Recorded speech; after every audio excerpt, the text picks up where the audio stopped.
Welcome to the October 23rd open session board meeting. Everybody stand and do the Pledge of Allegiance.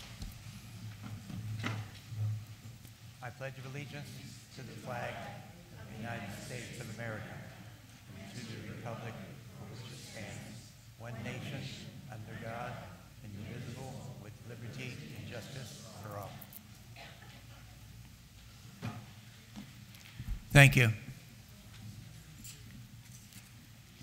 Before we begin the rest of the agenda, we have a special presentation to make to a very special person who is turning 100 years of age.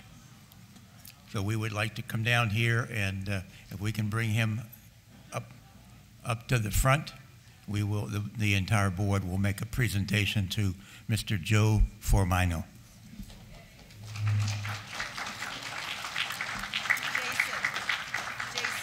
We're going to need a microphone.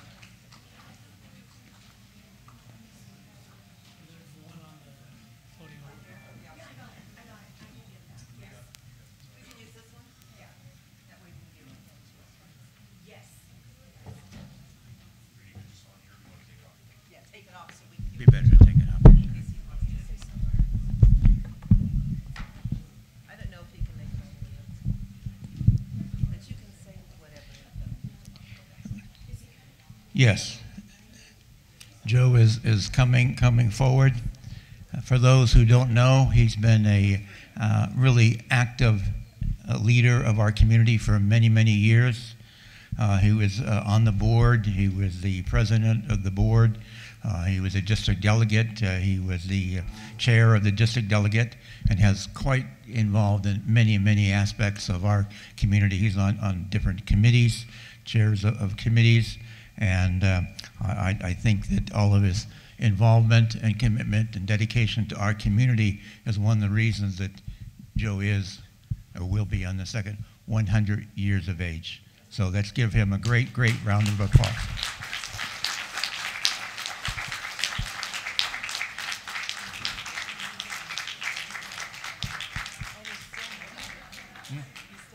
Yes.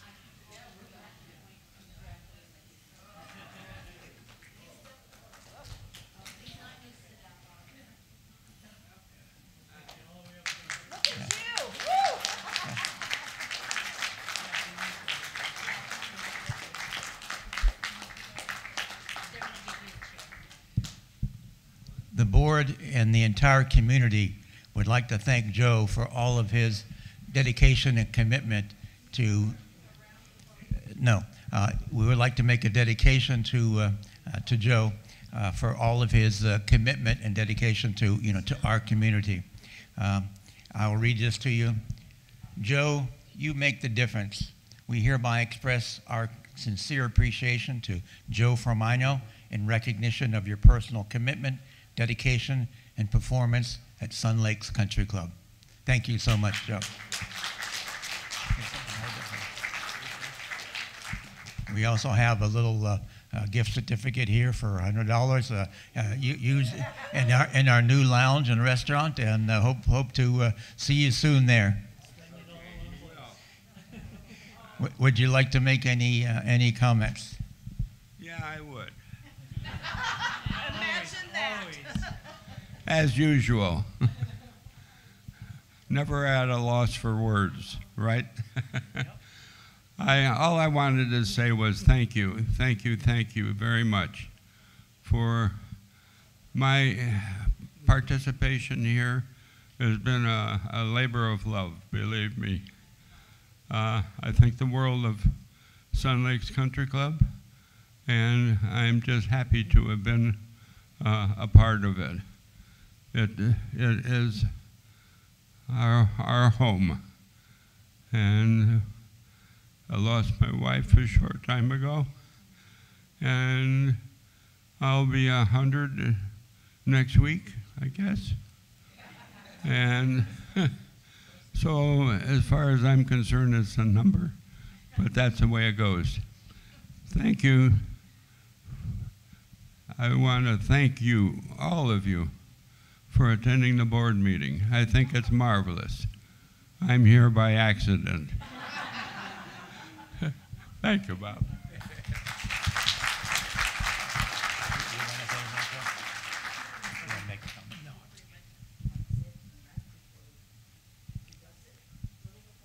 Thank you again, Joe, for everything that you have done for us over the years.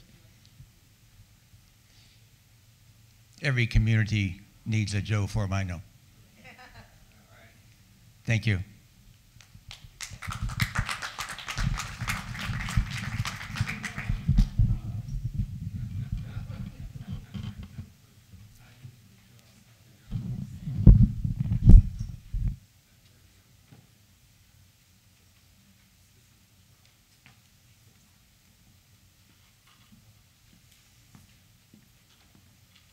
I can't move him around just for her.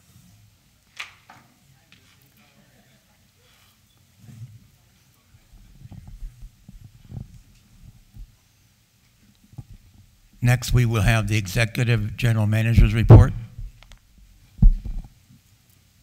Check, check.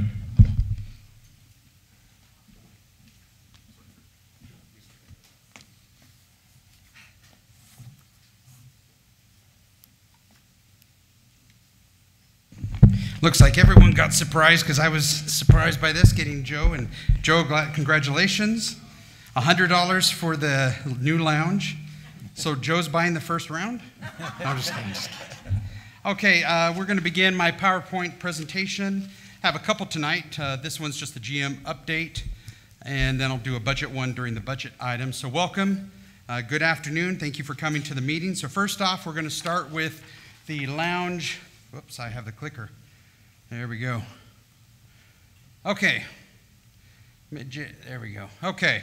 First, there will be a ribbon cutting for the new lounge on October 30th.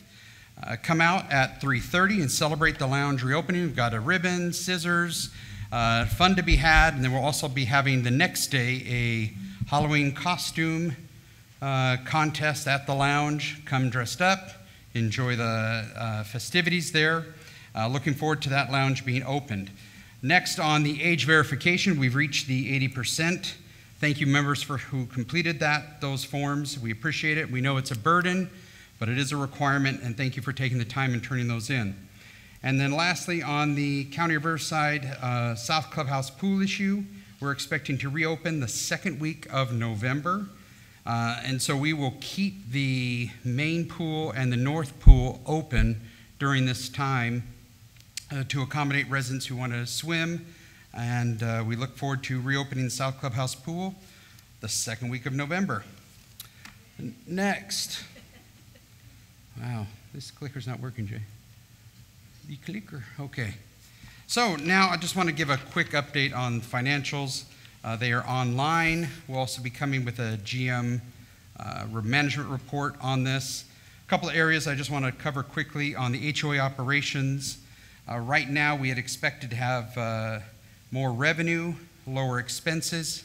Key drivers in the expense side for HOA is labor, legal costs as well, and I'll talk about during the budget presentation what's happening with delinquencies, but we've seen a rise in the delinquency charges in that budget line item, as well as legal costs in general for the services that were provided by legal counsel for the CC&R amendment, as well as some other services that they're working on. We've also had an increase in community patrol as we've had to increase the patrol on Fridays and Saturdays, as well as sometimes when the cameras have been out. The time at the RV lot, we had patrol there. So that is one of the drivers on the cost side. I've done a little chart. Jay just hit it for me, thank you. So right now on the revenue side for the HOA, social memberships, which are tied to home sales, continue to underperform, remain under plan.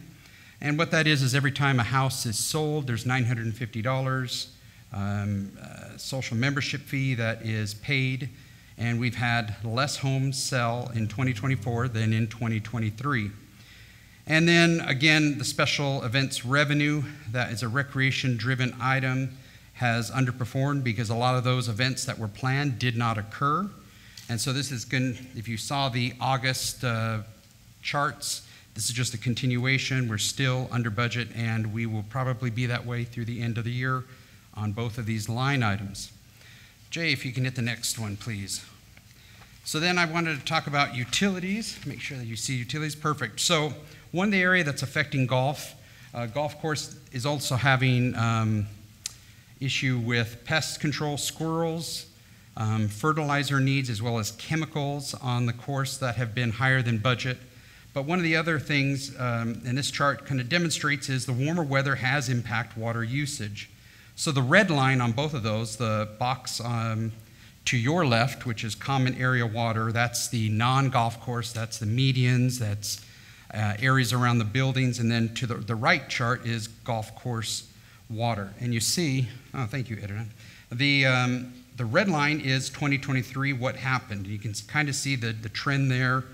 It kept going, but the blue line, drastic difference starting in June, in the golf course May, where you see that the blue line is higher than the year, and that's just warmer temperatures have required more watering. The plan was that we should have a little different weather pattern for this area, but has been warmer, and that also then went into arriving at the budget for next year with price increase from the city of Banning as well as usage. So that's one of the charts that's driving golf course and driving common area. Let me see if it works now. Perfect. Okay. The announcement that we have a change in the food and beverage operations. You are now looking at the new food and beverage directors, Jason and myself. There's been a change, so Jason and I will lead this department with the help of Chef Josh, Carlos, Erlinda, and Angel as we get through the holidays. As a reminder, we have a special phone number to call to follow up on your banquets. They then do an intake form where they write all the information. That helps us make sure we're tracking the interest in the banquets, but also a follow-up to see, okay, somebody needs to follow up with the pricing, the date of the event, etc. So we instituted that. There was an e-blast that was put out on that. But what's happening, again, the construction, I showed this chart in August. It continues. We have a misalignment of the budget. Basically, we had projected that we'd be open sooner, that the construction would have been completed by this time, that the construction would have started earlier, and we've underperformed. That's hitting revenue both in the restaurant and in the bar. The yellow lines are the key areas here because that is where we have a variance, negative variances. But what's also impacting is just not on the revenues, but it's also the performance on food prices, the pricing of the meals, the portions of it. That has not, the department has not performed well on that. And you can see that with, again, the charts, the negative charts, the gray, if you can see it on there, or the yellow, the variance is below where we should be. And we should be doing better on that, and we have not performed well on that. And then lastly, in the area of labor, I think that's the labor, is the, we should be, with a smaller footprint, have a smaller labor expense. But as this chart shows that we've been close to the budget, that shouldn't be the case. And so this is an area that we will be addressing, but has contributed to that overall loss in that amenity of the food and beverage operations. And so some of these are just some quick charts. I'll have this online so you can look at that, and then I'll have some more information as we talk about the budget during that line item. That completes my report, Mr. President. Thank you. Next is the executive session. Thank you, Mr. President. Good afternoon, everyone. This report will give the community an update on actions that were taken by the board at their executive session meetings that were held on October 9th, October 21st, and October 23rd, at which time litigation, member discipline, formation of contracts, and personnel matters were discussed. With member matters, the board reviewed 4 member requests for a fee waiver. The board approved the F&B and golf receivables as of September 30th, as well as the assessment account receivables as of September 30th, 2024. The board approved the delinquency report. The board reviewed 3 show cause hearings. The board reviewed a parking variance request. The board reviewed 2 master architectural committee appeals. The board met with 2 homeowners at their request. The board reviewed 2 member requests for a payment plan. The board reviewed 2 requests for a golf refund, and the board discussed personnel matters. With legal, the board reviewed and approved the executive session minutes from August 14th and August 28th. The board received several updates from legal.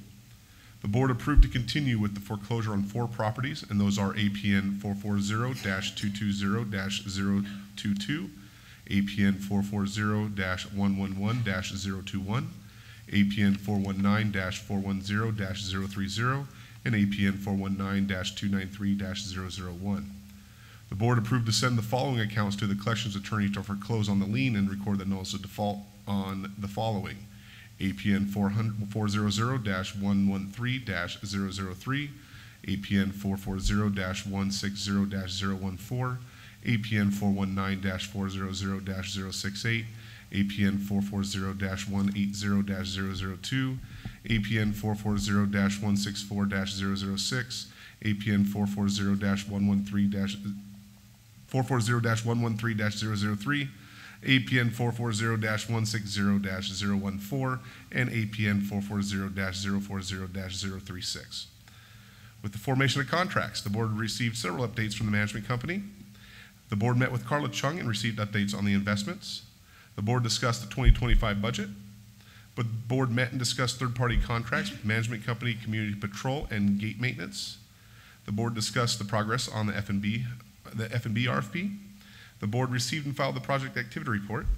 The board reviewed and approved the September through October narrative and analytic report from Securitas, and these will be on the website. The board met and received updates from the lounge expansion, and the board is still working with Spectrum on a new bulk contract. And that completes the executive session actions. Thank you. Any sub-association report? Next is Delegate Assembly.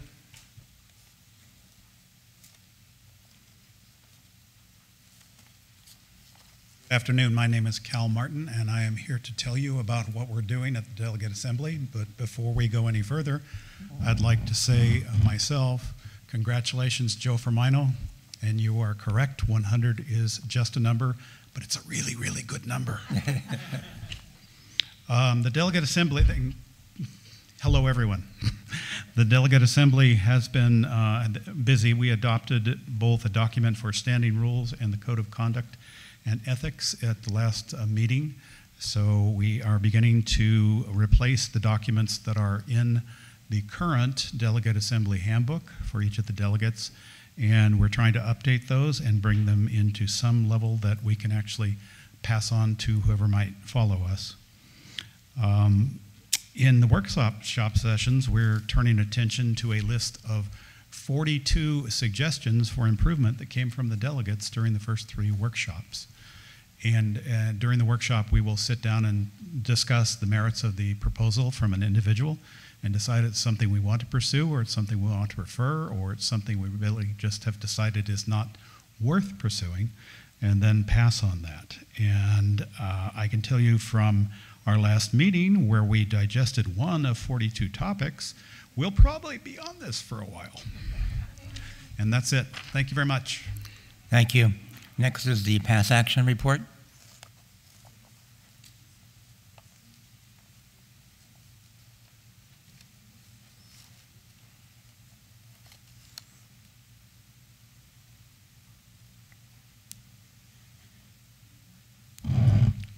Hi, I'm Diane Burley. I'm on the board of the Pass Action Group. 2 things have happened in the past, actually 2 months.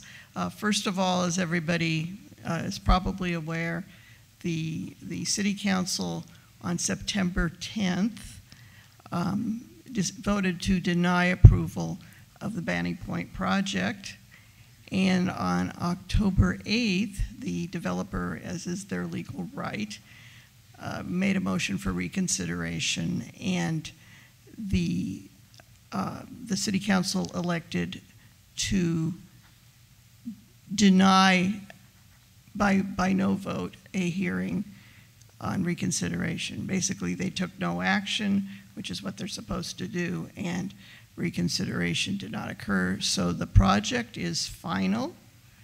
The decision is final, and the only thing we're waiting for right now is that the developer, we believe, has 90 days from October 8th to file their own petition for mandate in the Superior Court to challenge the decision, which mirrors what we did 2.5 years ago. That would be, I calculated this afternoon, I think the deadline is January 6th. We don't know what they're going to do. The second thing is we had an appeal in the Court of Appeal of the part of the judge's decision in the Riverside Superior Court as to the appeal of the fact that the judge found that CEQA was complied with, which we didn't agree with. We filed last week a motion to dismiss as moot. The other side did not oppose it.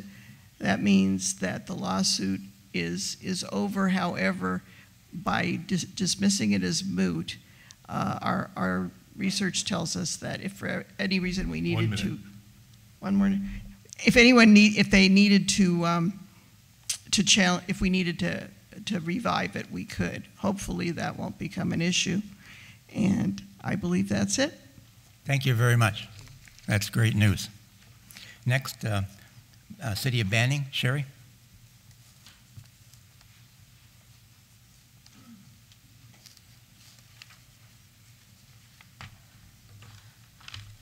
Okay, hello.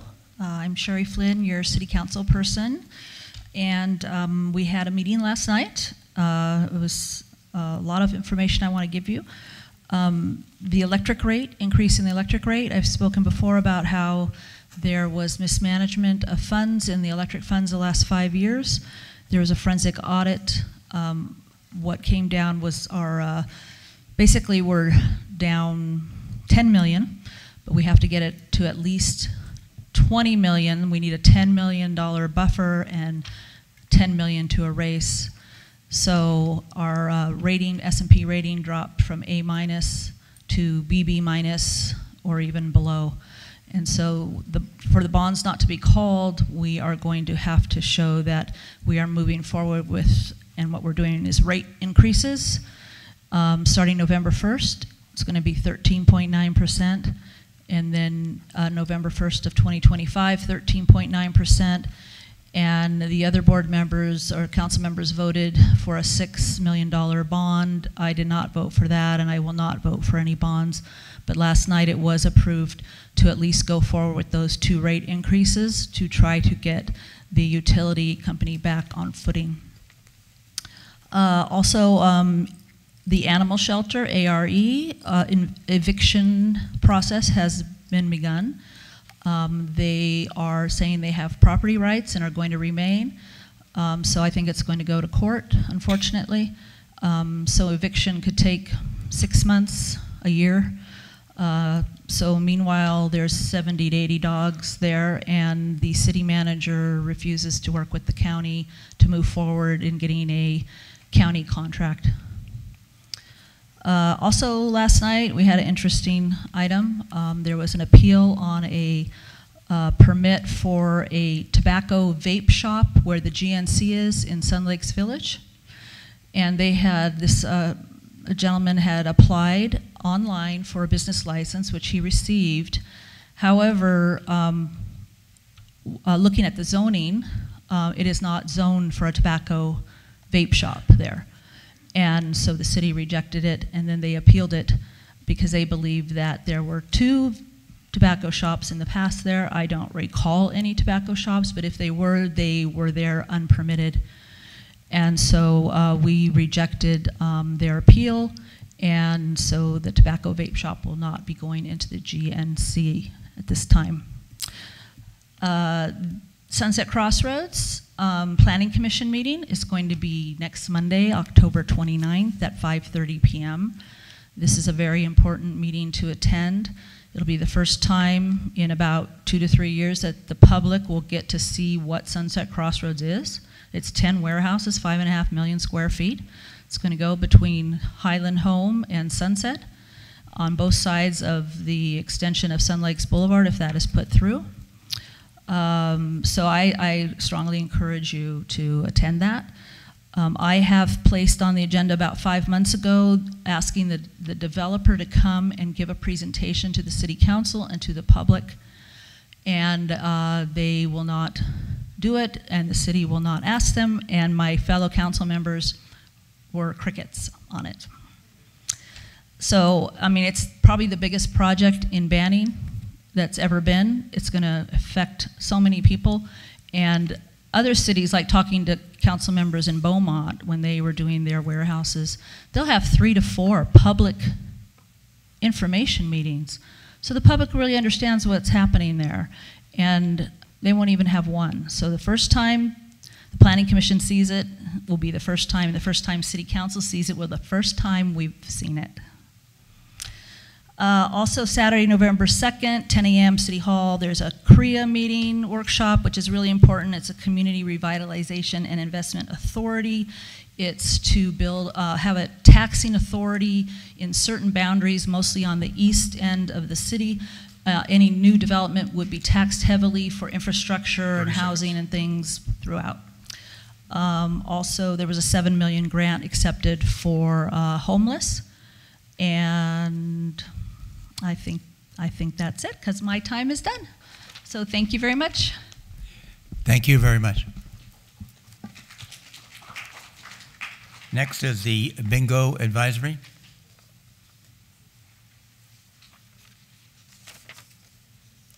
Common Area Advisory Committee. Mr. President, I have a report from Doug Swenson. Doug wanted to state, as he has mentioned in the past, the Common Area Advisory Committee members inspect all the facilities and common areas within Sun Lakes on a monthly basis.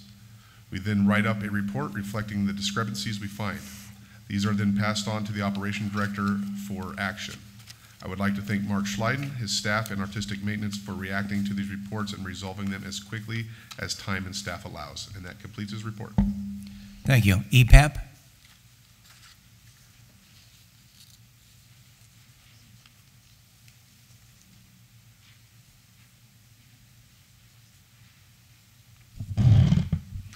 Candace Jenkins for EPAP. Good afternoon, board members, FSR, and fellow residents. We learned many lessons from this last month's drill. We do not have all of the information compiled yet, so I cannot give you any statistics yet. All of the lessons we learned were communication issues. To begin with, I was unable to text the district delegates and alternates, MRTs, and communication or radio unit, and Securitas. We need to find a commercial system that will allow us to text more than 20 people at a time. If we can do that, we could text all the EPAP volunteers at one time. Dick wrote an overview of the radio because he understands it much better than I do. This was our first ever conducted drill using a virtual EOC. Because it was a shelter in place, we could not leave our homes. The radio operators do not have adequate antennas in their residence to reach all of the Sun Lakes areas. All EPAP operations were conducted with personnel in their homes using radios to communicate. The EPAP communication unit has ham radio operators who made this possible. We used 2 separate EOC radio operators to assure coverage for all districts of Sun Lakes. One was in the north and the other was in the south. Each operator duplicated the other messages. We were able to assure radio contact with each district this way. The coordinators were not informed that we would be having 2 virtual EOCs, and this confused them. During the drill, we provided radio messages with instructions for the EPAP coordinators and zone captains. We did not have any questions about the drill over the radio that we're aware of. We did a roll call of districts to determine who was participating. We called all lead districts and later found that the companion districts wanted to check in as well. Next time, we should include them in the original radio call. During the roll call process, we discovered that Securitas was conducting a separate exercise relating to the drill scenario, and they were using the same radio, Channel 4, as our EOC. This caused interference between both radio operators. We contacted Securitas and asked them to stand down with their virtual activity, and we finished our district roll call. We then contacted Securitas again to resume their activity. That worked out well. In the future, Securitas will have their own radios and their own channel. Time. Thank you. Thank you very much. Good report. Next is the Financial Advisory Committee.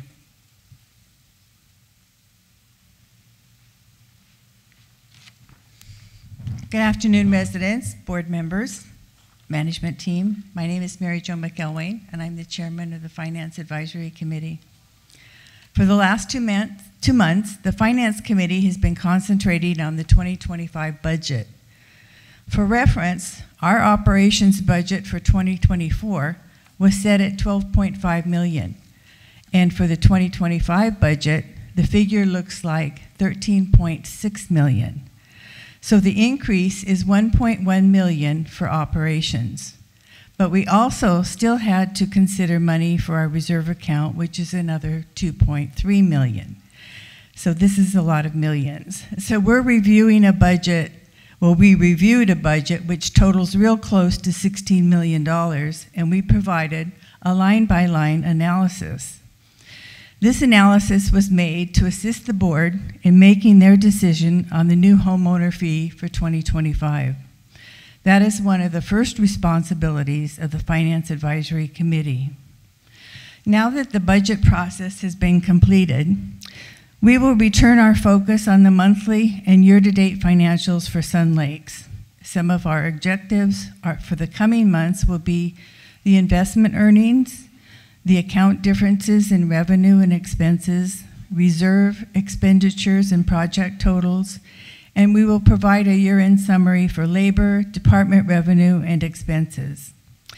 If you're interested in joining our committee and have a knowledge in accounting and can evaluate financial reports, we could use your help.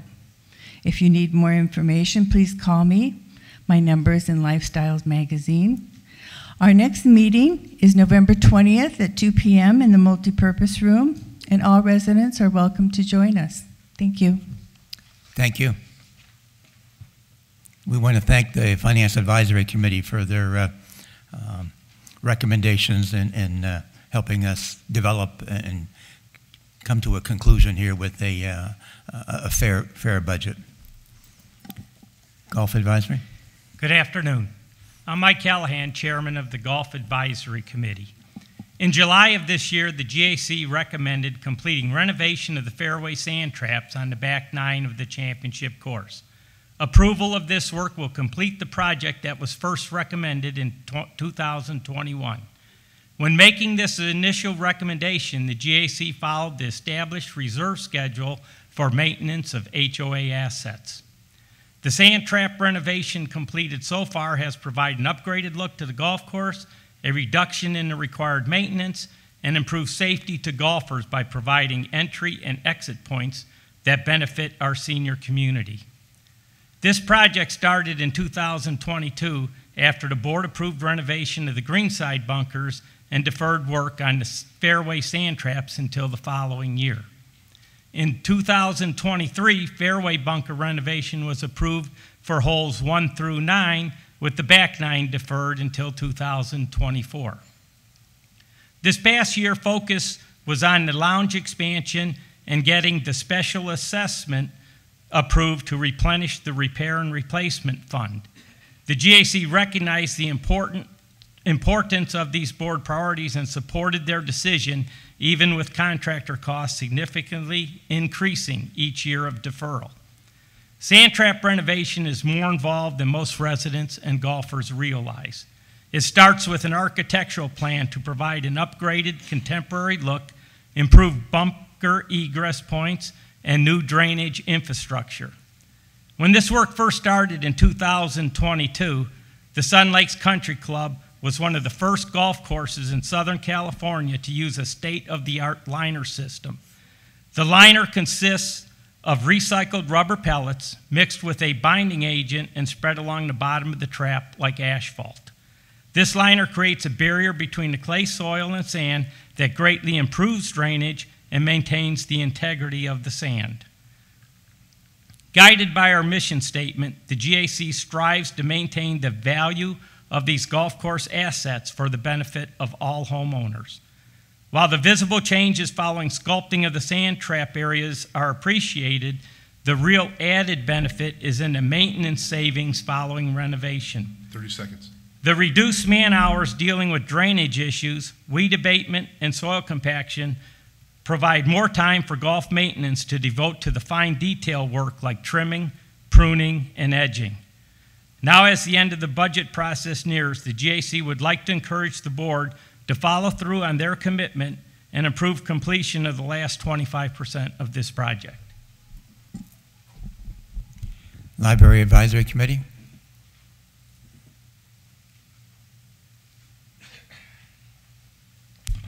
Good afternoon, Peter Fernandez, Library Chair. A couple of things based on the results of the survey that was posted in the libraries in the last 3 or 4 months. Many residents requested some accessing, learning more about how to access ebooks, magazines, newspapers, and so on. Many things that are beyond my scope, but anyway, we have passed out to the board members and to administration today a list of the various items. The Beaumont Library will be coming out here on the 15th of November in the ballroom, and all the information will be in the Sun Lakes Magazine the first of next month, and also the newspaper. Some of the items that the library will be conducting in association with our library are some interesting things, such as how to find newspapers back from the 1600s into the 2000s. I know once upon a time we used to use that, I forgot what it was called, but and now it can all be on your phone. Even Family Search, which through the Church of Jesus Christ Latter-day Saints, they'll be explaining how you can research all this, and it's going to be really, really stimulating. I'll definitely be sitting in on it. So, also a couple of other things. The book sale for the library will be on the 1st and 2nd of November in conjunction with the craft sale, and this year our book sale will be on the outside under the portico for the books and puzzles, $2, a bag, and same thing with the puzzles. And we are also adding another bookcase in the South Library to expand our collection of books there. Thank you. Thank you. Next, Lifestyles Advisory Committee.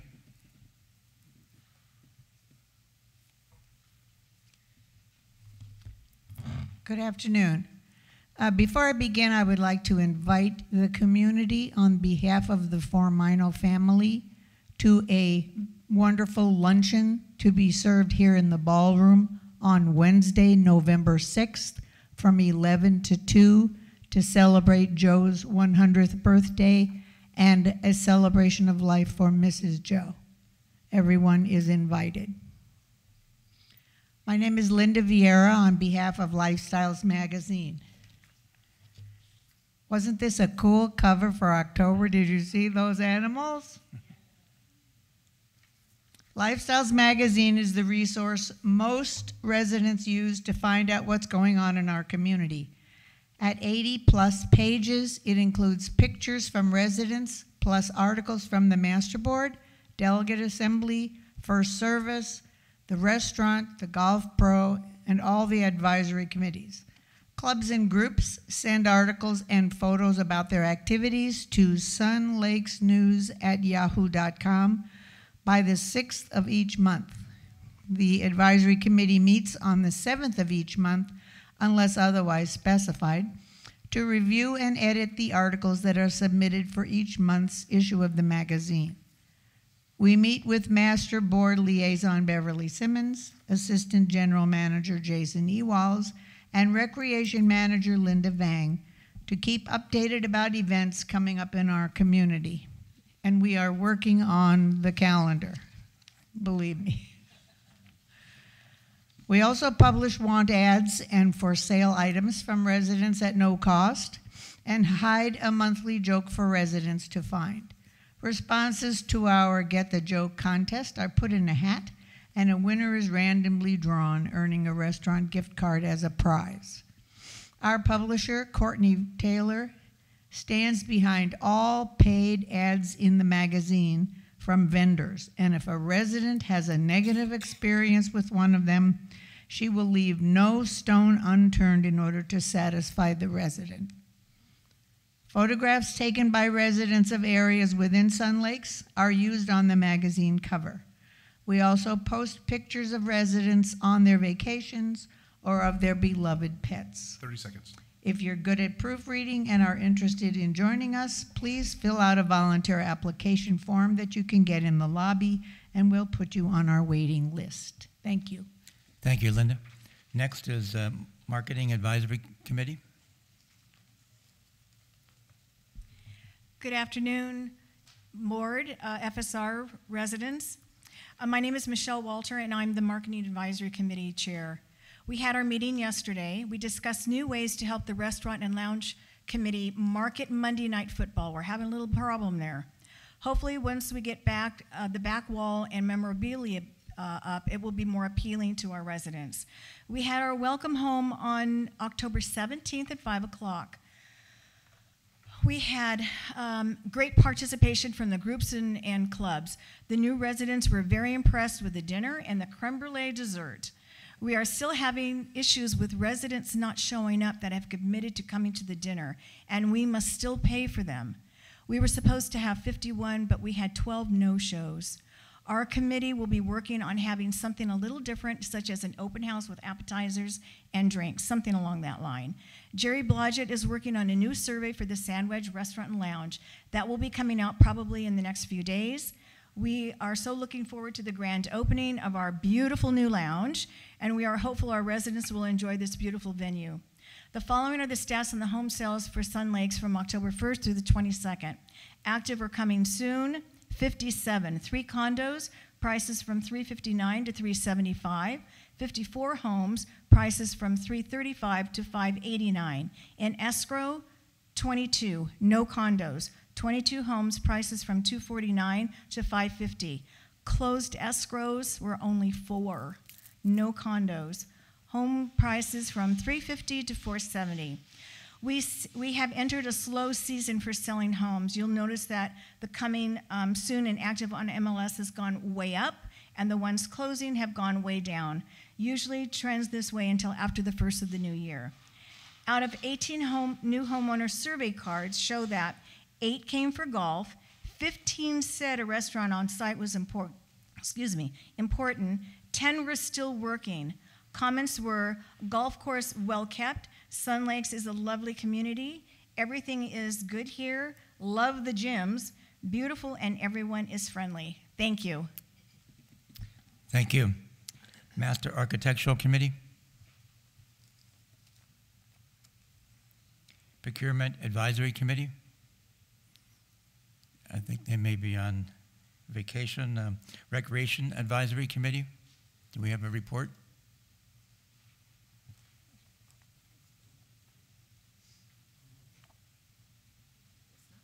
RV Storage Area Advisory Committee. I guess they're on a trip. Restaurant and Lounge. Yay. Okay, we have a committee report.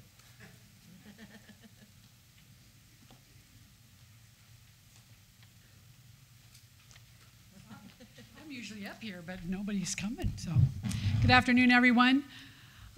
Like Michelle said, Monday Night Football is happening in the Sandwich Bar and Grill on Monday nights. Doors open at 4. We're doing football trivia questions, and the winner receives a $25 Sun Lakes gift card. We also do a raffle for a $10 gift card or a gift basket donated by generous members of our community. This coming Monday, October 28th, we will also have wine and chocolate pairings, which is kind of fun, to celebrate National Chocolate Day. Come and join the fun this Monday and then all Mondays throughout the football season. And it is finally here, and I'm sure you just heard what they're doing back there, but the newly renovated lounge will officially open with a ribbon cutting ceremony this coming Wednesday, October 30th at 3:30 p.m. There will be music and door prizes, including a large screen TV. We will continue the fun on Thursday by celebrating Halloween with another happy hour with music and door prizes. There will also be a Halloween costume contest, so come dressed, all decked out. See if you can win something. We're also looking forward to seeing friends getting together again and meeting in the lounge and enjoying the expanded, modern, beautiful new look of the lounge for both lunch and dinner.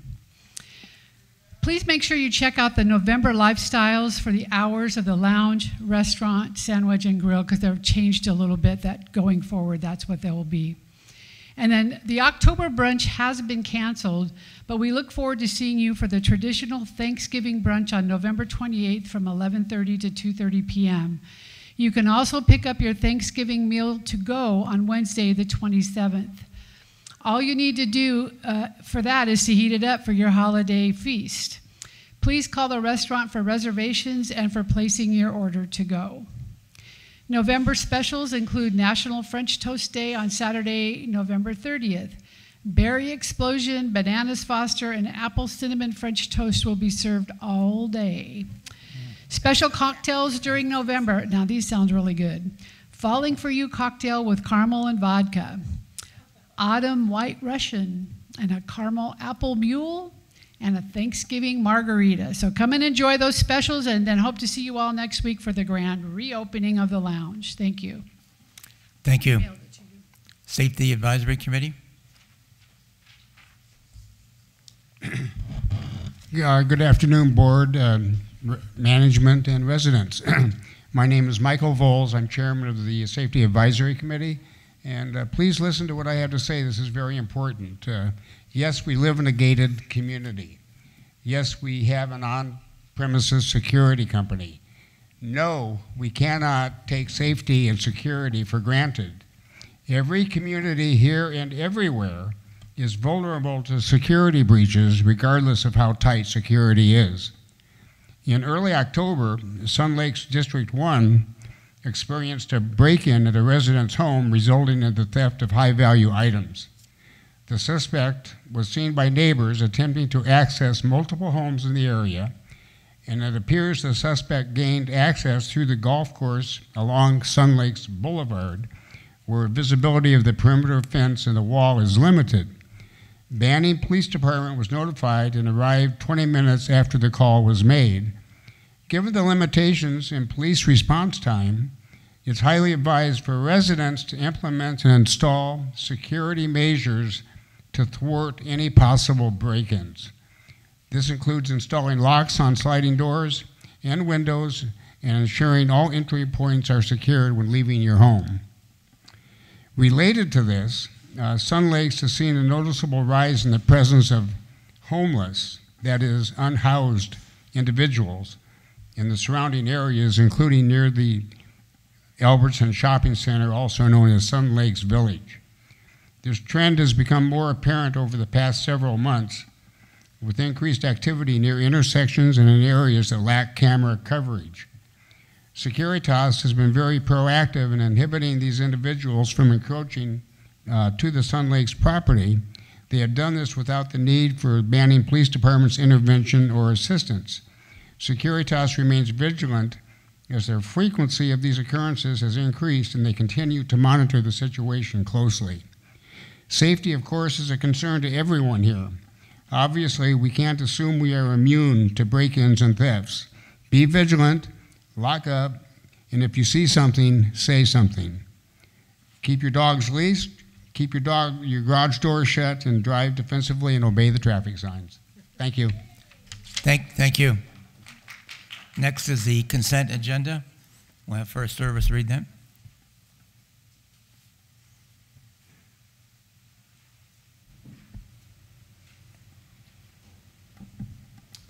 Okay, we have on the consent agenda for the board to review and approve are the minutes for the September 25th, 2024 open session meeting.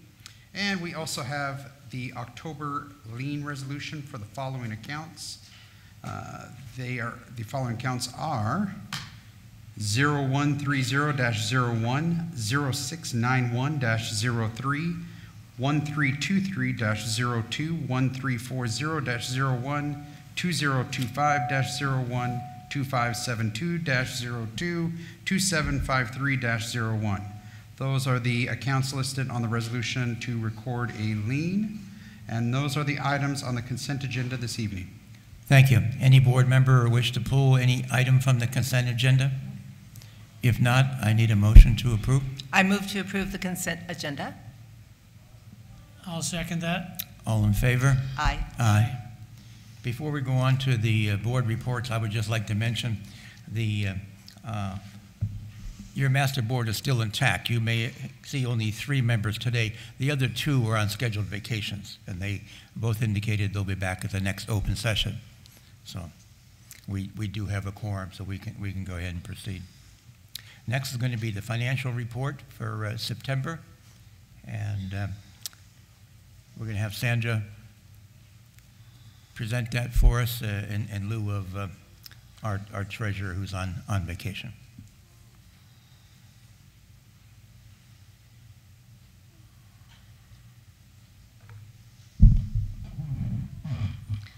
Good afternoon. My name is Sandra Gutnick. I am the secretary for the Finance Advisory Committee, and it is my pleasure to present the September financial overview.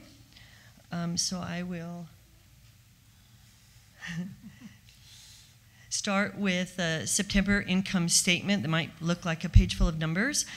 But the first column of numbers is the month of September. The second column is September year to date, so the first 9 months of our fiscal year. And the third column is the variance year to date, so 9 months of September compared to the budget. And Chris has talked through some of this already. And this is also, the bottom line is without the bingo. So if you compare to what Chris has prepared, the difference is the bingo. So the first line of revenue, of course, is the monthly dues. We all pay $365 a month. $66 of that goes to fund the reserves, which I'll speak to in a minute. So this is $299 a month for each home. The other revenues is a myriad of collection of things, and Chris talked about the difference in the social membership fees, which is this fee per home sale, and the volume is down, which I think Michelle talked about as well. And then the other large item there is the RV storage rental fees, which is running a little bit below budget, hence a $50,000 variance in the revenues. And then as far as expenses go, so first utilities, the big one here is Spectrum Cable. But of course, City of Banning Utility, Southern California Gas, Waste Management. And as Chris has already talked about, water usage is much higher than budget. We're all trying to forget our long, hot summer. And a little higher rates in Spectrum than we were budgeting. The land maintenance, of course, is the upkeep of our clubhouses and common areas. That's a contract with Artistic Maintenance. But most of the costs in this area is related to sharing in a third of the cost of the maintenance of our golf course. That benefits all of us. And again, as Chris has talked about, the use of water is especially driven that maintenance cost over budget. Swimming pools is a contract with a company called Breakpoint. They are running a little over budget as well. Planning and compliance is all labor for the staff in that department who oversee those functions. They are right on budget. Recreation is also mostly labor, and then the costs of the special events that they have planned. And I think they've had a vacancy this year, so they're running a little under budget. Property protection is primarily Securitas, the contract for our gates and community patrol. We've had a rate increase this year that was not captured, and as Chris and I think Mike have talked about, increased costs in monitoring and additional patrols. The common area is the staff who do repairs to our lovely community, as well as contracted vendors for things like our waterfall features, electrical, plumbing, heating, air conditioning, the janitorial, street cleaning, all of these kinds of things. The new contract for the waterfalls, now that they're started again, is higher than our former vendor, and many of the repair accounts are driving a negative variance. And then the last item in the HOA operating expenses is administration. And this is a myriad of 30 line items, many of them unrelated, but this includes the labor costs for our first service executives and admin staff, insurance, legal counsel, computer support, and the myriad of costs associated with bad debt, collections, and foreclosed homes. And Chris has talked about some of the increases in those areas as well. And so each of these line items, there's variances over under our budget, but in aggregate, you can see our administrative functions are running right on budget, or just a little bit ahead. So when we subtract our HOA operating costs from our operating revenue, we have an income amount, and that is needed to support our remaining two amenities, which are golf and food and beverage. Golf revenues, of course, are fees from playing golf and buying things in the pro shop, and expenses are the maintenance of the golf course, the staff who support our activities, and purchasing things in the pro shop. And you can see the golf has budgeted for a loss, so you can see that in both September and year to date, but they are actually running right on budget or slightly ahead in both revenues and expenses. But food and beverage is not running on budget, and Chris has talked through some of this already as well. Revenues are below budget. Some of that is due, as he has said, to the delay we had planned or budgeted for the lounge expansion, that construction to accrue sooner. And expenses exceed budget related to the cost of food in the restaurant and labor in the lounge. So overall, food and beverage is performing worse. The losses in the column that's mostly red, it's $330,000 more than what was budgeted, which was about $315,000. So a year-to-year comparison, in September, the first 9 months of 2022, we had a small positive net income. The first 9 months of 2023, we had a more substantial positive net income, but the first 9 months of 2024, you can see we've got losses, negative $663,000. So real quick, the next slide, I just want to talk about something we call liquidity ratios. I know not everybody is finance savvy, but this is a relationship of wanting to have more cash and receivables on hand than current bills that you need to pay. And so the green line is cash, the gray line is the bills, and the red line is the difference. And we want to have the liquidity ratio be more than 1, which it was in May, just about at 1 in June, and then you can see it has continued to decline. The bills have maintained relatively stable, one side or the other, of about 1.5 million, but it is our cash and receivables that are on the decline, such that in September, our liquidity ratio is only 0.6. And then this is just a quick chart. I should have made a thicker line on that, note to self. But this shows a declining balance in cash. As recent as 6 years ago, we had 2.3 million in cash, and we have dropped now to just below 250,000 in cash. So that's for operations. That is different than the repair and replacement fund. You can see the reserve balance. Well, my clicker's not going to work for that, but as of September 30th is 12 million. And so in terms of building repair and replacement, again, this is your $66 a month out of your dues. And then the reserve replenishment revenue, at some point we won't point this out as a separate line item, but this is the vote for 6 months of dues for each payable at escrow with each new home sale. And so you can see these funds are not budgeted, because we didn't expect it when we did the budget, but they are accumulating. And then, of course, our 12 million is invested, and so we have interest income, which right now is running ahead of budget. And then there's expenditures for repair and replacement, like the South Clubhouse, I couldn't name them all. Some of these funds are related to the lounge expansion because we are, for instance, replacing furniture. But most of that is out of the capital improvement fund, which I'll speak to briefly right here. So this is a much smaller fund, 1.2 million rather than 12 million. Again, it's invested, so there's interest income, and most of the expenses here then are related to the lounge because this is a new capital investment or improvement. So that is the financial update. And then the last update I want to make is just briefly on the request for proposal regarding food and beverage. I think you heard about this in previous meetings, and the request for proposal was sent out.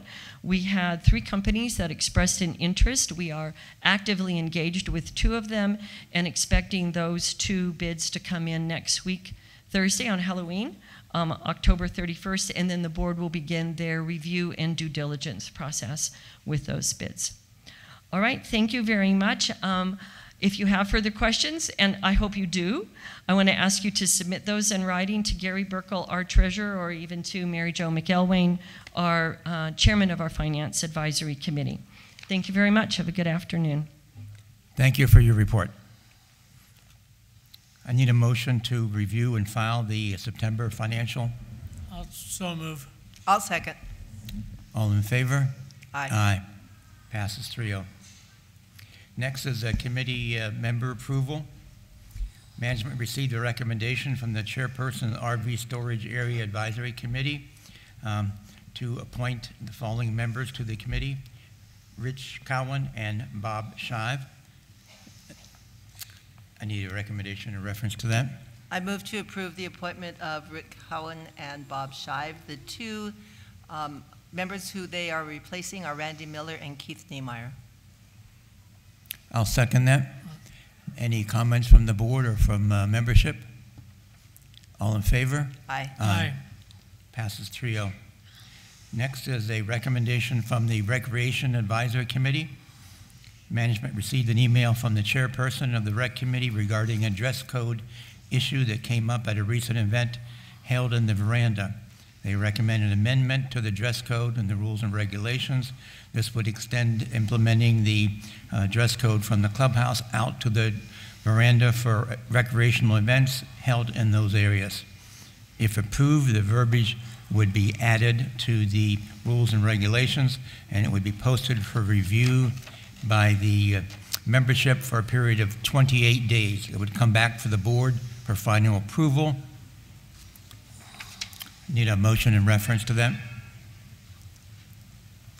I'll make a motion to approve for discussion. I'll second that. Any comments from the board?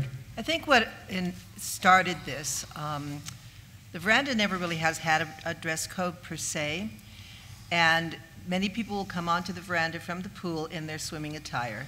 And it appears that that is what occurred, but it was later in the afternoon during musical entertainment on the veranda, and there were participants on the veranda in their swimsuits, which some people took offense to.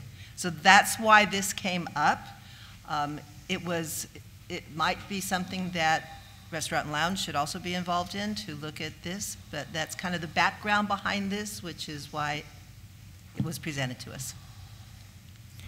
Yeah, I agree. I think we should get some input and advice from the Restaurant and Lounge Committee in reference to this, but it does seem like it's something that is needed for our community. Any comments from membership? I would like to revise my motion then to include that I do approve this motion, but I would like it to go to Restaurant and Lounge for their input as well. I will second that. Yep. All in favor? Aye. Aye. Passes 3-0.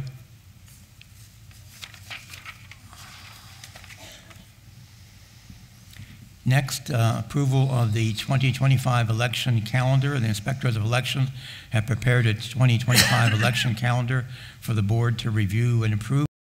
Of the 2025 election calendar. I'll second that. Any comments from the board or from membership? I would like to make a comment. I believe you will find that attached to the information you picked up. If not, you will find it online. Mostly what it tells you is when the candidacy forms become available, when they have to be completed by, and returned, when the orientation meeting is, when the forum is, and when the election is. So it's just a list of when those things happen. And it starts today. No, it started in September, where we approved the vendor to do this. So moving forward, elections do happen in April. And most of these are requirements due to the Davis-Sterling Act as to when you must and what the time periods and the dates are. All in favor? Aye. Aye. Passes 3-0. Next, Fairway Villa Board has requested the board evaluate the need for 2 speed bumps that were installed several years ago. A number of residents had their carts damaged due to the severity of the bump. In combination with people not slowing down, they would like to have them removed or modified to be less severe, or have paint and reflectors maintained on them for more visibility. I move we do the paint and reflectors at this time. I'll second that with the possible addition of having this reviewed by the Safety Advisory Committee so we can get their input and recommendation as to. I'll accept that adjustment. I think that's very important for us to say, hello, can you hear me? I'm on. I thought. Your 3 minutes are up. You shut me, you shut me down, didn't you? I think it's very important to get the Safety Committee involved with that as well. So I agree with these two guys. Yep. Any comments from membership? All in favor? Aye. Aye. Passes 3-0.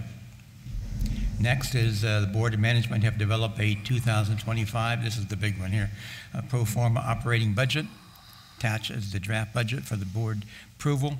The proposed increase for the monthly assessment is $20 per property, which will make it $385 instead of the current $365. And we will have First Service present that budget to you now. Thank you. Actually, we're going to talk about swimsuits on the veranda and coverage for that. I'm just kidding. But we're going to start with it. Let's see. There. Jay, is that going to come up on the big screen over there? There we go. Okay. So if you were here for the workshop, this is going to be very similar. There's just been some changes. So if I don't give a full detail on everything, we did that during the workshop.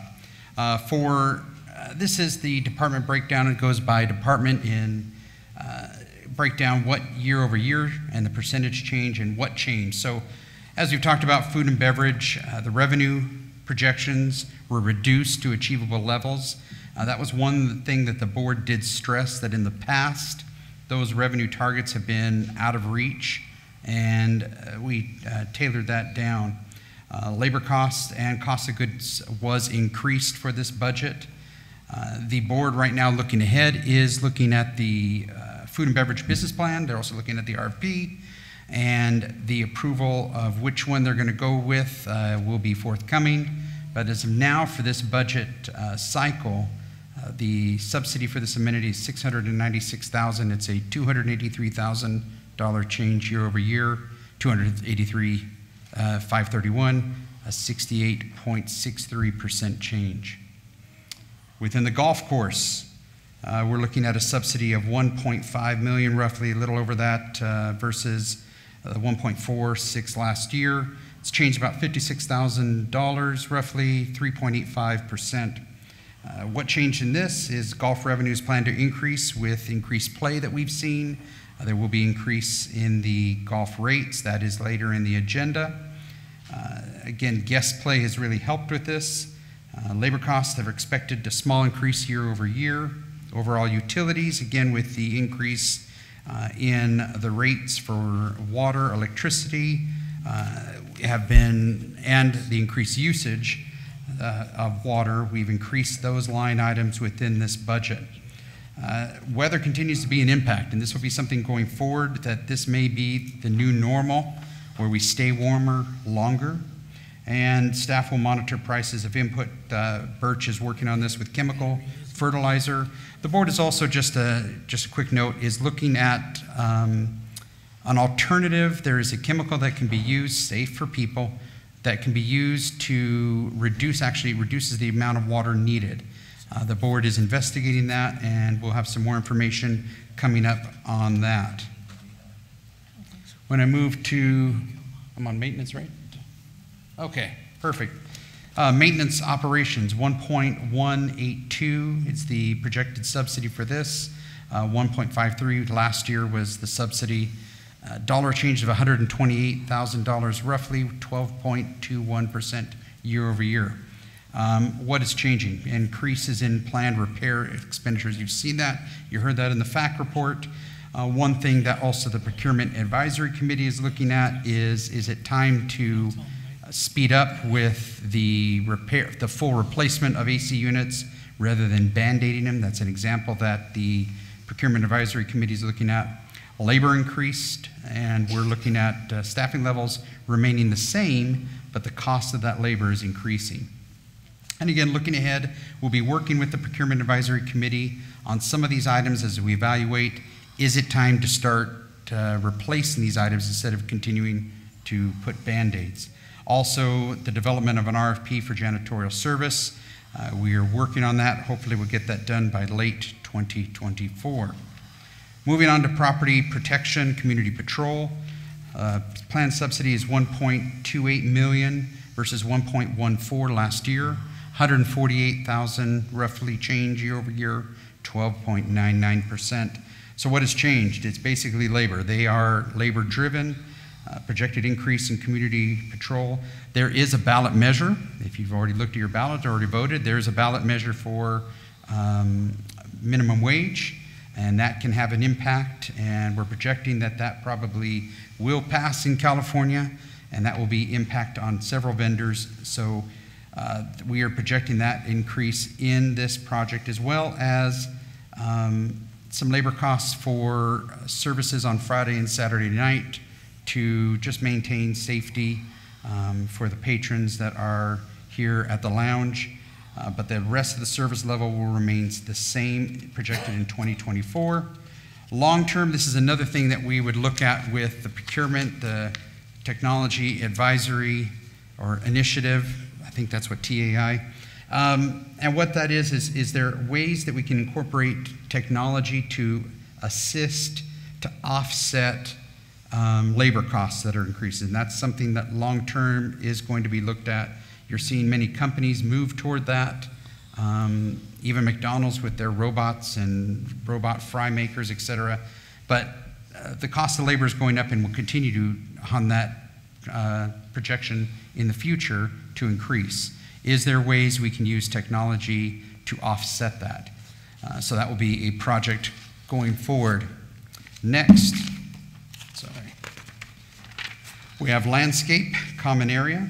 We have a 1.844 million budget versus 1.706 last year, roughly 137,000 change year over year, and 8.07%. So what's happening here? We're expecting increased landscape contract renews in June of 2025. We've had an increased extra work that is beyond the contract, extra items of, there's wind events, we need to go clean that up. There are mud on the streets, needs to be cleaned up. Extra work is on that, and that is increased and included in this budget, as well as an increase in the Greenbelt allocation. That is, as a reminder, Greenbelt is 35% of the golf course. Expenditures are allocated back to common area landscaping. The premise is that that is a shared common area, and those expenses that are incurred on the golf course need to be allocated to common area for the benches, the areas along the sidewalks, et cetera. Operations Director will continue to monitor this as opportunities to improve. So that going forward is that budget increase. In recreation, we're looking at $668,000 annual subsidy versus $607,000 last year, $61,000 rough change year over year, 10.15%. Labor, again, is, and that's a theme throughout this budget, is increasing.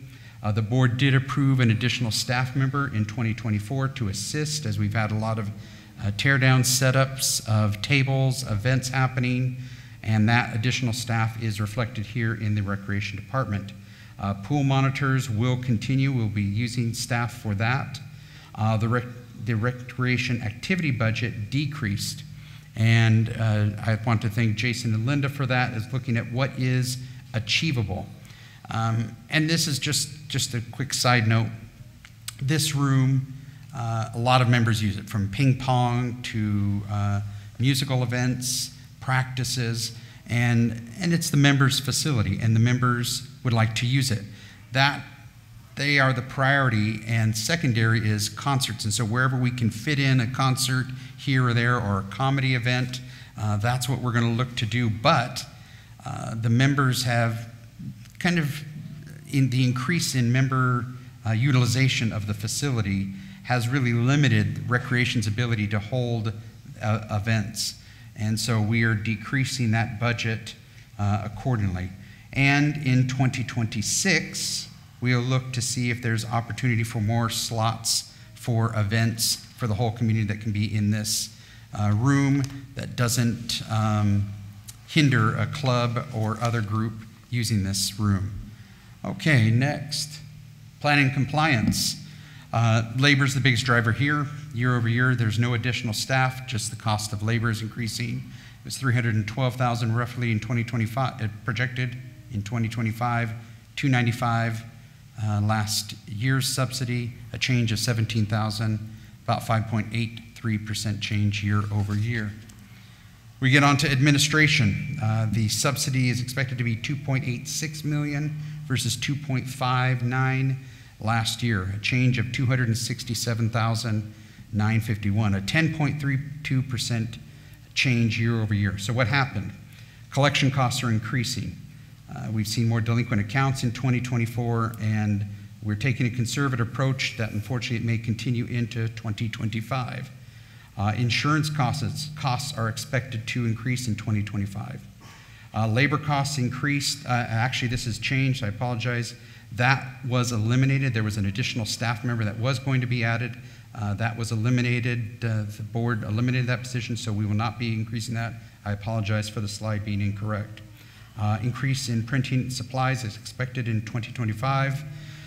As we're doing more with technology in the restaurant, with planning compliance using tablets for their reports and everything, unfortunately, we're going to have to use more computer support through a third-party IT. The people that we had that are IT/other thing are no longer here, and the one we do have their own duties to manage. And so we will lean on a third party for computer support. And we'll continue to monitor delinquencies. And so one of these charts I want to show, there it is. So last year through 2023, every time Jason reads an APN number, that is something happening, a collection going from it's reached its $1,800 delinquency level or 12 months delinquent, it's moving on to a collection attorney. So all of last year, went back to the records, and every time Jason read a number that's going, he read 26 numbers that year, the whole year. Through 2024, we've had 55. That's an increase of 112%. So when you ask Chris, what do you look at the outcome?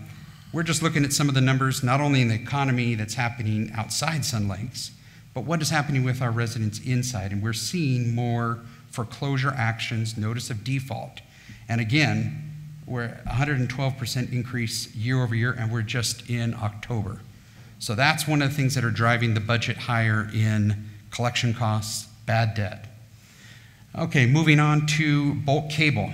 Now we're actually declining this. So management had proposed an increase in this at the meeting that we had, the workshop. But the board revised that amount downwards because they are right now negotiating with Spectrum. And so they're projecting a decline in the annual subsidy for bulk cable and internet. It should be about 2.39 versus 2.46, decline of $64,560, 2.62% decline. That is a 5-year agreement. That's the only 5-year agreement the governing documents call out for. Excuse me here. The Board of Directors is currently negotiating with Spectrum at this time. Hopefully more updates will be able to be given to you at the November meeting. And then on to utilities. These are the non-golf course utilities. We've already seen the charts, talked about it under golf, the increase. And we are expecting increases again through the city of Banning, not only the rates, but also the usage going up. So we are budgeting $857,000 roughly for 2025 versus $774,000, a change of $82,470 or 10.64% year over year. And we'll continue to monitor that with Mark Schleiden. Next is the repair and replacement fund contribution. So this year it will be declining to 2.329 versus 2.64 last year. 310,000 roughly, 11.75%. So you say, why are you reducing that?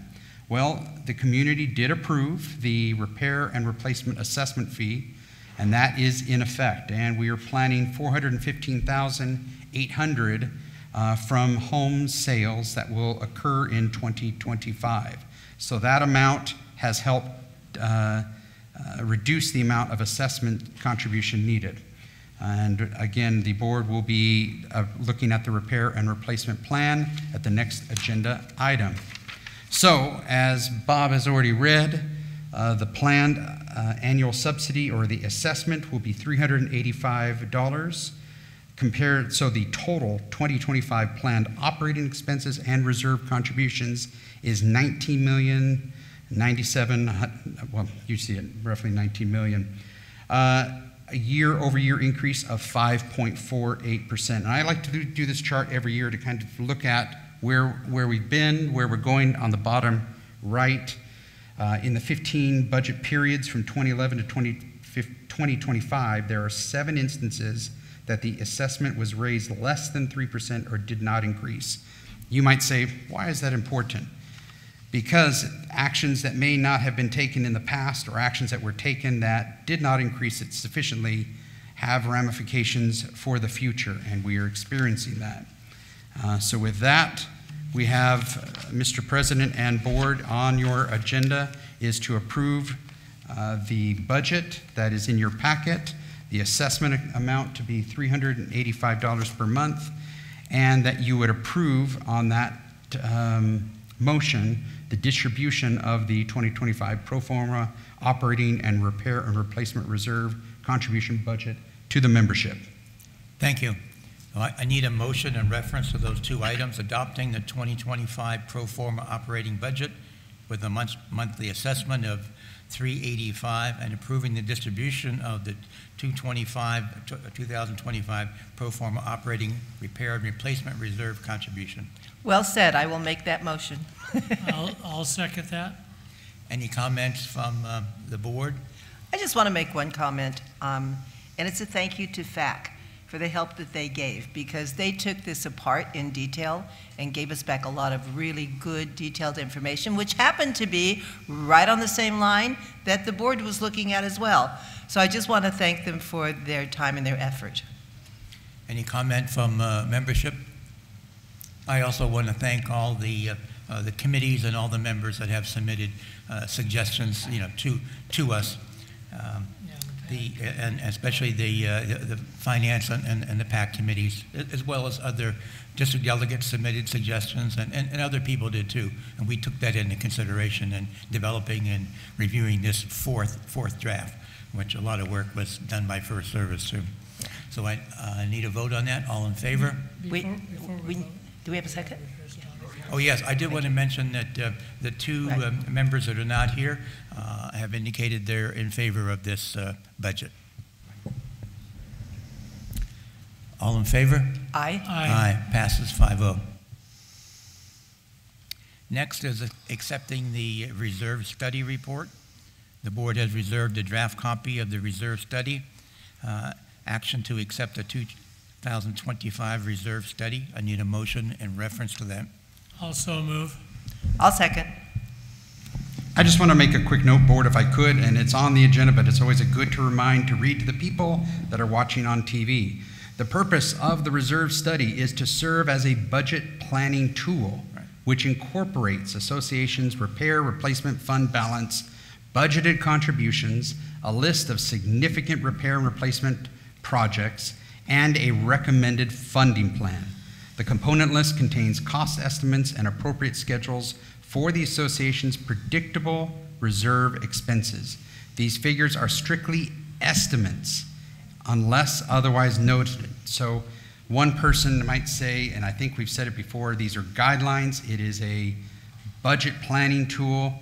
If the dollar amount's off because the price of oil has increased, which caused that, there'll be a variance, but it still can, again, the budgeting tool, it's not the Bible, the final word. So with that, I just wanted to add that, Mr. President. Thank you. Yeah, it is a guideline. We're not mandated to follow it. A matter of fact, it's impossible to follow it dollar for dollar. To a T, yeah. Any other comments from membership? All in favor? Aye. Aye. Passes 5-0. The other two who are not here indicated they're also in support of this measure.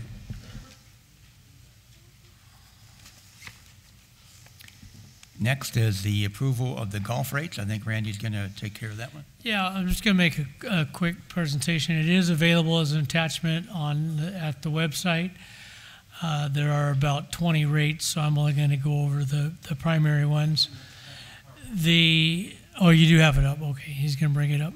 I do, and I forgot I didn't complete my, thanks, Mr. President, for adding. If we can get to my slide, Jay.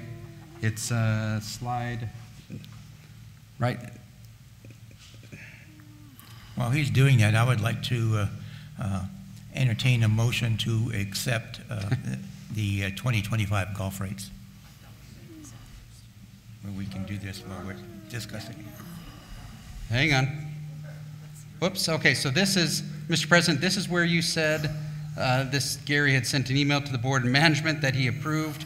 He was on vacation, so I did want to point that out. Now, I will go to the golf rates that are right there so you can see them. And now, Randy, if you want to talk about it. Yeah, just very quickly, the annual rate for both golf courses combined is $3,000 if paid by check. There is an added charge for credit card, as we've done the last 5 or 6 years at least that I'm aware of. And executive only is $1,700, again, if paid by check. The daily resident rate for the championship course is $44, and the executive course resident rate for 18 holes is $25. Again, there's a lot of other variations which you can see on the screen. They usually do a flyer that will be posted in the pro shop, and so if you need more information, that's where you can get it. Need a motion in reference to the golf rates? I'll make a motion to approve the golf rates for 2025. I'll second. Any comments, more comments from the board or from membership? I have a question. Are we still giving, Chris, maybe this is premature, I don't see it on here, but we used to give to brand new annual members, if you joined in November, then you got November and December as part of your annual. So instead of getting 12 months, you get 14 months. So if you, and Chris said yes, that's still in effect. So if you are a new golfer, a new member here, you've never had an annual rate, it's a great opportunity to, new move-in, yeah. Yeah, that's what. It's a new golfer, yeah. That's what I was trying to clarify. Yeah, that's what I Thanks, said. Mike. If you've never had an annual membership before. No, if you just moved in. Okay. If you were a golfer for 10 years here, you can't now all of a sudden get in. Oh, okay. Sorry, I misspoke. Okay, so new residents only, and there's a lot of you out there, and I hope a lot of you are watching, who said the golf course was important. So sign up in November, you get 2 free months. Go ahead, George. Yeah, can I ask what percentage of increase is that over last year? Chris, do you know that? We're going to lean on Chris. About 20%, over 20% increase? No. What was last? I don't even know how much last year was because I wasn't in it. I think we were 28, 28, 27. So it's $300. I'm sorry, I thought it was 24. That was a few years So it's ago. 10% increase? Yeah. Approximately. And that's about the same as the increase in the cost of Gulf operations? Lots of stuff, yes. Yeah, Yes. thank you. Thank you, George. Thank you. Sorry. Any other questions? Any other comments before we vote?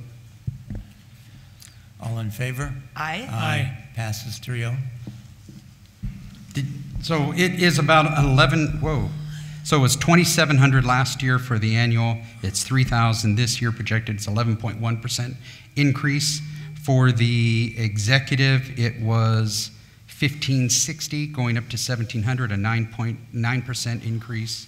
And then as Randy was reading, the resident rate for 18 holes was 40 last year, going to 44. It's about a 10%. And then there's corresponding ones. And this will be in the golf shop. I'll have David so you can see the year-over-year change. Thank you. Next is the Sun Lakes Investment Policy. Association's investment policy was last updated 2014. The board requested input from the Procurement Advisory and Financial Advisory Committee for potential changes. The board evaluated the input. The draft copy of the investment policy has been developed and is before the board to review and approve. I need a motion in reference to that. I move, go ahead, Randy. I move approval of the investment policy. And I'll second that. Any comments from the board or from membership? I just want to tell you that we did go over this with both of those committees, and the board went over it several times just to make sure that we were really comfortable with what it was, because it's such an important piece of everything that we do. And we all feel very comfortable, and I'll speak for the two gentlemen who are not here because they have made that statement in the presence of the rest of us that we are all comfortable with where this is headed. So I appreciate everybody's help and patience. All in favor?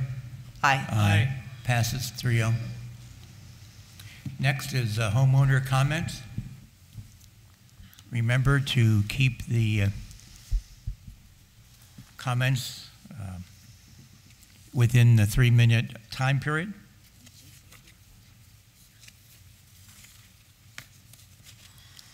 First one is Howard Katz.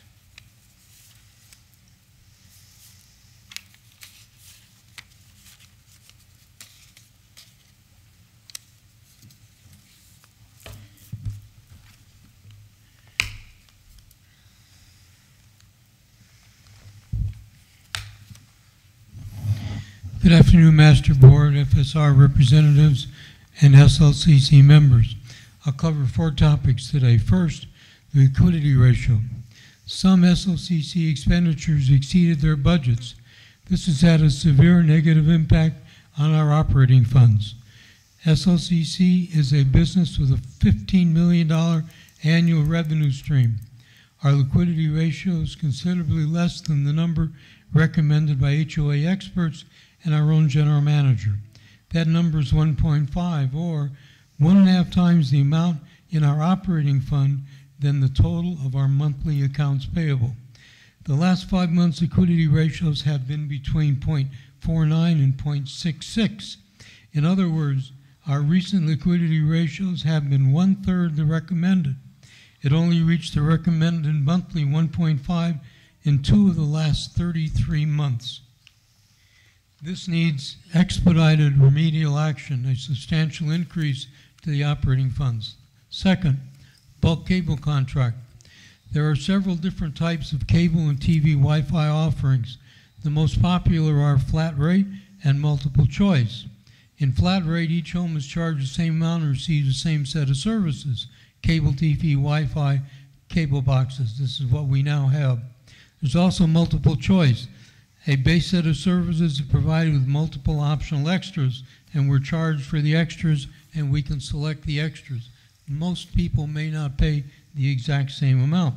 Our master board is starting to renegotiate our cable contract. I strongly recommend switching to a multiple choice contract. Our members will be able to select their current set of services, or, more importantly, extend or limit the services to what they need, and again, most importantly, what they can't afford. Third subject, food and beverage. For the last several years, the end-of-year food and beverage position has exceeded budget. In 2022, it was expected to be $332,000 loss. It was $743,000. 23, $504,000 loss. It was $877,000. 24 is $413,000 budgeted loss. It was $859,000, or 30 seconds. Actualizing it. In 2025, it's supposed to be a budget $696,000, and if those multiplier of 2 holds through in 25, we're going to lose $1,400,000. I thought the lounge expansion was supposed to dramatically increase food and beverage revenue. The 25 budget does not anticipate that to happen. Since I'm going to be yanked out by my toes, I'll just say if you can go ahead and finish up your last Right. thought. Thank you. Fourth, positions by department. This year, our management company headcount is 98. In 25, the budget shows that headcount increases to 108. 10 people in admin, administration. 10 instead of 9 in administration, 10 instead of 9 in recreation, but food and beverage goes up from 35 to 40, and the bar goes up from 5 to 8. Perhaps the increases of 1 each for administration and recreation are warranted. However, I seriously question the F&B increases of 5 and bar 3, since the F&B forecasted end-of-year over budget position may be as large as 1 and 4. Thank you very much, million. Howard. I appreciate your comments. Thank you. Thank you. Next is Sue Savage.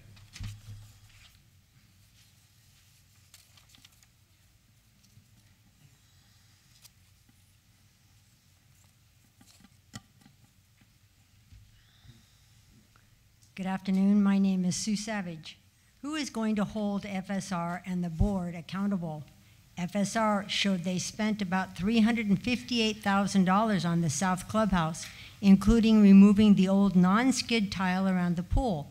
My understanding is the new pool had puddles of water allowing mold, making the new tiles slippery and allowing seniors to slip and fall on the tiles.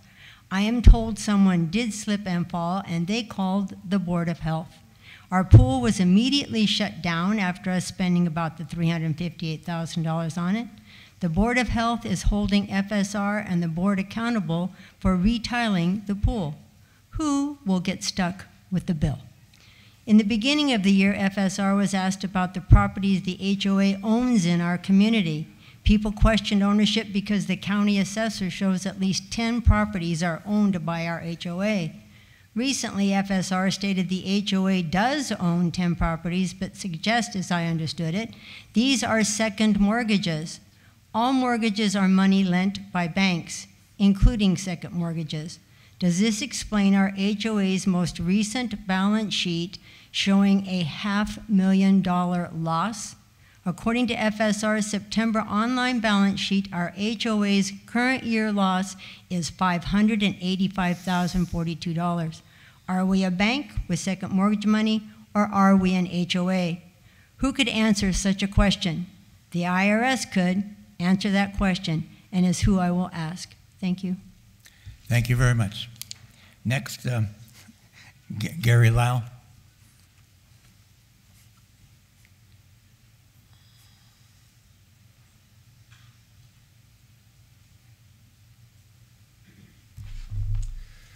Hi, thank you. I'd like to request the board to consider Sun Lakes filling out an application for us to become a FireWise safe community. My interest is in lowering our fire insurance premiums. The reason for this is because State Farm announced it's not going to renew 70,000 policies in California over the next year. In addition to that, Allstate stopped issuing homeowners insurance to new customers in California in 2022. So I have concerns of my insurance. Well, actually, my insurance actually did go up. And I researched it and found out that it was Farmers Insurance that increased my my fire rate, which got me on this ordeal. Truth is, the 10 steps that I looked at, we're pretty much already in compliance with. We have a wonderful community, and our landscaper is doing a great job removing all the material that would be a risk for us in fire. Basically partnering with the fire department and have them come out and assess our property could get us recognized as a fire-wise safe community. And I was talking to the city fire department of Banning. His name was Justin Spencer. He's a fire safety specialist, and he pretty much told me that insurance companies, to recover the losses of all the fires that have been happening, have tried to put a inflated price across the board for the state of California. And so you can expect insurance increases, if not being dropped altogether, unless you think about becoming a recognized fire-wise safe participant. So I'd like the board to consider that. I started actually filling out the application myself just to educate myself what was required, and got blocked because they stipulate it's limited to 800 to 2,500 homes for the application, and I put in 3,327 homes. But I think that can be split. If there's 827 homes on the north side, we could probably do 2 applications. In any event, I'd like to move forward in taking steps because, you know, the fact is our environment's changing, and wildfires are a real threat, and California is going to get hit with inflated costs for insurance if, for the people that don't try to become a fire-wise safe community. I have a pamphlet here that has a QR code if any of you are interested in further information on it, and I'll leave it on that table over there if you'd like to educate yourself more. Thank you very much. Thank you. We will look into the viability of that, and we appreciate you volunteering to assist us with that.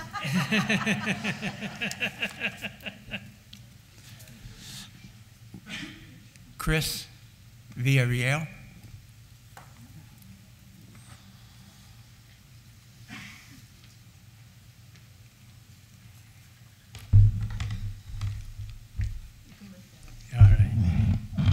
My name is Chris Villarreal. I'm very happy to be here. I wanted to address the Community Patrol and Securitas.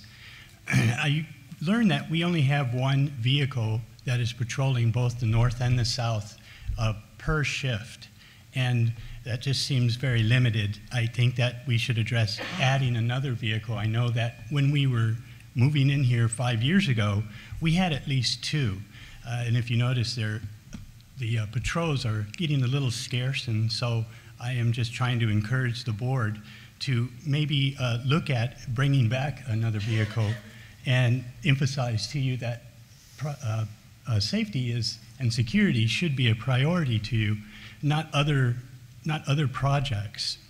I understand that there's a proposal that's on the books where we're going to have additional security cameras in some high-risk areas, if you will. I kind of get the verbiage from some of the residents that it's either tabled or set aside, or they're going to study it, or you're getting into the logistics. But I just want to encourage you, if you could, move on this and just kind of, let's just get it done. Also, I have a question, and it's hypothetical. I noticed that in the gym, the cameras aren't lit up. They used to be. There's no LED lights, and if they're working or not, who's monitoring them? When I ask the security people who are there, they're unaware. And then the emergency button that's there, is it still working? Are they tested? And because they, again, the security personnel that I asked weren't aware of it. And if they're not being used, could we remove them so that we don't have that false sense of security or being watched? Real quickly, 3 suggestions that I could give to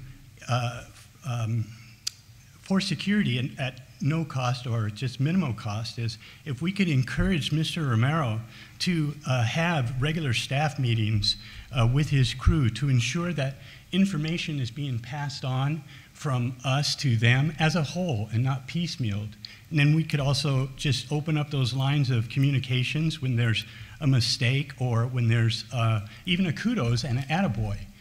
So if we could please just ask him, are you holding those regular meetings with your personnel? And another thing is I've come across 3 instances where the security are letting people in after their permit has expired because they're familiar with them. They start to develop a rapport with them because they've got a certain time period where they can come in and then it's supposed to expire.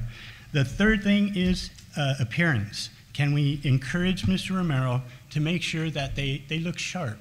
I mean, if they look sharp, they're going to command a little bit of respect. Thank you. Thank you for your comments. I just want to mention, you guys, the cameras at every clubhouse are monitored and they are working. They are monitored by myself, not Securitas staff. Securitas staff monitors the gates. They are working. Yeah, I check them weekly. That button, to be honest with you, that has been here longer than I have. Probably it was built when Tammy started working here. But I'll check on that, Chris. Yeah. Yeah, I'll check on that one, but I do know the cameras work because I check them weekly.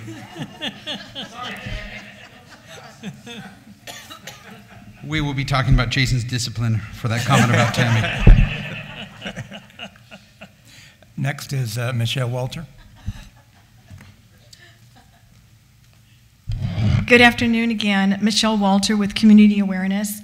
I just want to let you know on November 5th, we're going to have the City of Banning, Nate Smith, who is our city engineer. He's going to do a little presentation on stormwater cost assessment. So I encourage you all to come to this. And then we're also having the second presentation along with that is a veterans presentation, and it's benefits for spouses, children, and it's going to be very, very interesting. VFW 233 is going to be there. And if I could just make a real quick comment about, I don't know the gentleman that made the comment about the Firewise. I had checked into that as community awareness, and because we have so many homes, they will not allow us to do it, and we can't separate it because we're one HOA. But if you're willing to help me, we can maybe work on it together. Thank you. Another volunteer? Any other comments? Comments from the board? Oh, Randy? George is coming up. Oh. I just have a question and a couple of questions. One for Jason. Do you recall a conversation we had, Jason?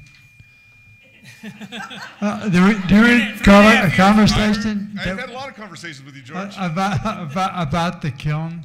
That is correct. They should be here next week. Thank you.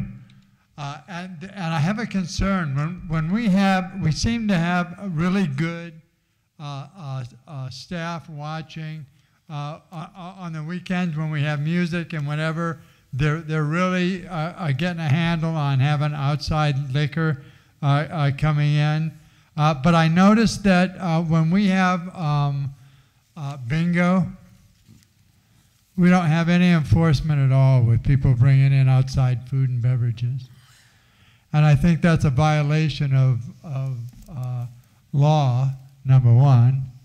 And number two, I believe that if we have outside people here and that we're serving alcohol, I believe we have to have a presence of security, if I'm not mistaken, in the room when we have outside, when we have invite outside people like we do for bingo. I think we're supposed to have security present if we serve alcohol. Is that not correct? That is not correct. We don't have. We're not required, but we are working with the bingo committee to address the issues with outside beverages, food, alcohol, because that is a concern that we have.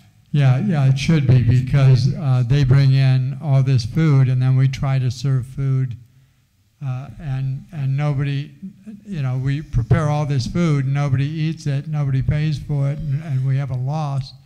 And then we have all these people coming in with bags of food from the outside. We need to do something about that. If we're going to be serious about actually, you know, giving them the building, we're not charging them rent, are we? Yes. Yes. Does Yes, the HOA make anything? Yes, we are. Do we make a profit And just on bingo? Yeah, not a, well, profit is not, profit I would say probably not, because it's an amenity. But there is rent charged. Also, with the food and drinks, that is something that was a resolution made by the board, I don't know, 20 plus years ago. So that is something that is being worked on and discussed with the committee as well as the board, because it will take a resolution of the board to stop that. Yeah, that would be a good idea. Thanks. Yeah, we're working on that. Thank you very much, George. Any other comments from membership? If not, from the board? Stuart may be coming up. Yep. I knew he moved slow, that's why.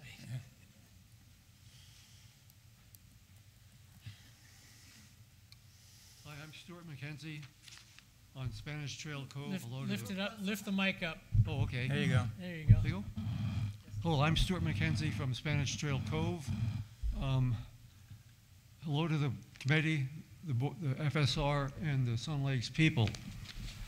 We've had across the street from us a vacant house for over a year. No one's taking care of the yard. Can our gardeners clean up the yard? Is anybody watering the grass or anything? It's all weeds. I'm seeing new weeds, so that's interesting. Or can we put up a sign on the front yard saying, this place is being neglected by so-and-so bank? I mean, it's their responsibility, I think, but get a little tough. The other point is our little local newspaper. I've seen it delivered middle of the street, corners, and not really near houses. Some get to the driveway, some get to the front porch, but a lot of get into the street and not to the person involved. Thank you. Thank you. No other comments? Randy? No real comment tonight. I do have a couple of comments. We have been doing coffee with the board, or afternoons with the board, or come talk to the board, or for a while. We have morphed it into tea with the board and doing it quarterly. So our first quarterly meeting was Monday, and it was packed. So we were in the library, 30 plus people, very, very active, enthusiastic group. I want to thank all of you who took the time to come down there and share your ideas, your thoughts, your suggestions. Probably the one that was most prevalent, Randy and I were there, was what Chris brought up, the safety, the security, the patrols. So this board hears you. We will be discussing that. We will be taking that under consideration. This board hears you. I just wanted to let you know that. Okay, also we're going to the holidays. I believe the Halloween, God, I can't even think. Halloween decorating contest is on right now. I believe they are judging next week. Is that correct, Jason? They will actually be announcing the winner this Saturday at the Doggy Parade out on the driving range. There you go. So come to the Doggy Parade, because that's going to be fun. I get to judge it this year. I've never done that before. So that'll be fun. Your holidays, you can decorate for your holidays. Your decorations can go up 30 days prior to the holiday, and they have to come down 10 days after the holiday. Now, we have Halloween and Thanksgiving, all of fall holidays. So you can do what I did, and I put pumpkins out, and they're staying out there until after Thanksgiving because they call both of them. But please keep that in mind so that you don't leave your decorations up too long. And finally, before he shuts me down, in November, we are going to have our open session on the third Wednesday of the month. That's November 20th. Because the following week is Thanksgiving and nobody wants to come here the day before Thanksgiving. So please mark that down, November 30th at 3 o'clock in here. 20th. God, don't listen to me. Don't listen to what I say. November 20th, the third Wednesday of the month at 3 o'clock. Hope to see you all there. Happy holidays. Thank you. Don has asked me to read his comments. He's not available, but he indicated he will be here next month. I'm sorry I'm unable to be with you tonight, but I wanted to make a couple of comments. The entire board worked hard over the past weeks to develop the budget that was approved tonight. I am pleased to be part of and approve the final budget presented to you tonight. While we don't have a perfect crystal ball for the future, I feel that it is a more realistic budget for 2025 and balances performance expectations with the goal of keeping increases to residents as low as possible. I look forward to being with you again in November's open meeting. Don. And lastly, I would like to thank everybody who was involved in this recent budget. FSR, the board, FAC, PAC, all the volunteers that assisted us in developing this budget. It's been a very time-consuming and difficult task to reach a fair HOA increase that keeps the dues affordable while maintaining and enhancing the amenities in our beautiful community. Next week, on the 30th, Wednesday the 30th at 3:30, I believe it is, we will have the grand opening of our new upgraded and expanded lounge. Come on out and experience the new lounge. We have new entertainers, a new menu, new prizes, and it's going to be a great experience. So if you're available as of next Wednesday, please come out and enjoy what we've been working on for the past 4 or 5 months. So for the holiday celebrations, we will have both a new restaurant redone, looking good, a new lounge upgraded, and the overall community is getting into really good shape. So I hope you enjoy everything that has been accomplished by all the community volunteers here. And I want to thank everybody that's assisted us in that endeavor. And then lastly, there was a kind of an ad hoc subcommittee of 2 people that did a lot of running around and purchasing, with the approval of the board, purchasing the all of the furniture, all of the fixtures, all of the art and everything that's in there. So I want to thank them, and that was Lori Hayleton and Michelle Walter. I mean, many people did a lot, but these 2 went above and beyond. And so if you have any concerns, you'll know who to contact. and if you like it, you can thank the board and all the volunteers. Anyhow, thank everybody, and thank Joe for his years and years of excellent commitment to our beautiful community. Meeting adjourned.